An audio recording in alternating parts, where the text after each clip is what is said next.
সবাই অপেক্ষায় আছেন।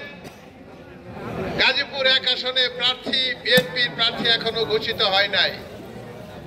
আমি যেখানে যাই সকল নেতা কর্মীরা সবাই প্রশ্ন করেন গাজীপুর 1 আসনের প্রার্থী কবে ঘোষণা হবে। আমি আপনাদের এইটুকু বলতে চাই, গাজীপুর 1 আসনের প্রার্থী আগামী কয়েকদিনের মধ্যেই ঘোষিত হবে। শুধু গাজীপুর 1 আসন নয়, গাজীপুর 1, গাজীপুর 6 এবং বাংলাদেশের মোট 63টা আসনে প্রার্থী এখনো ঘোষণা করা হয় নাই। এই 63টি আসনের প্রার্থী আগামী কয়েকদিনের মধ্যেই ঘোষণা দেওয়া হবে।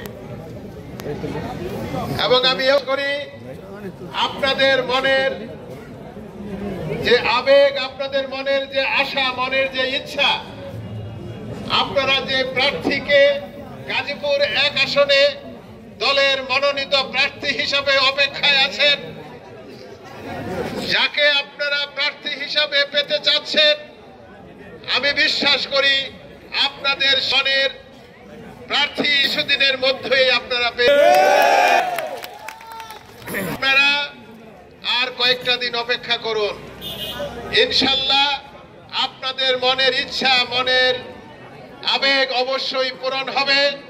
কারণ আমি জানি গাজীপুর 1 আসনে হাজার হাজার নেতা কর্মী, আমার ভাইয়েরা, আমার মা বোনেরা সবাই ঘরে ঘরে আমার জন্য আপনারা দোয়া করছেন, নামাজ পড়ছেন। ইনশাল্লাহ আল্লাহ রাব্বুল আলামিন আপনাদের সকলের দোয়া এবং ইচ্ছা পূরণ করবেন। আমি আর কথা না বাড়িয়ে এখন আমাদের এই লিফলেট বিতরণ কর্মসূচি আমরা ফুলবাড়িয়া বাজারে আমরা প্রদক্ষিণ করব। খুব সুশৃঙ্খল ভাবে, সুন্দর ভাবে, আপনারা হুড়াহুড়ি না করে, আমাদের মা বোনেরা আছেন ওনারা সামনে থাকবেন, তারপর পিছনে আপনারা সবাই থাকবেন। আমি সুন্দরভাবে এই কর্মসূচি পালন করার জন্য আপনাদের আহ্বান জানাচ্ছি। ফুলবাড়িয়াতে বহু নেতা কর্মী, এখানে আমাদের অনেক পীর, সমর্থক, ভক্ত, ভোটাররা উপস্থিত আছেন। সকলকে আমি আন্তরিক ধন্যবাদ এবং কৃতজ্ঞতা জানাচ্ছি। আমরা এখন 2-1টা স্লোগান দিই। স্লোগান দিতে পারি না?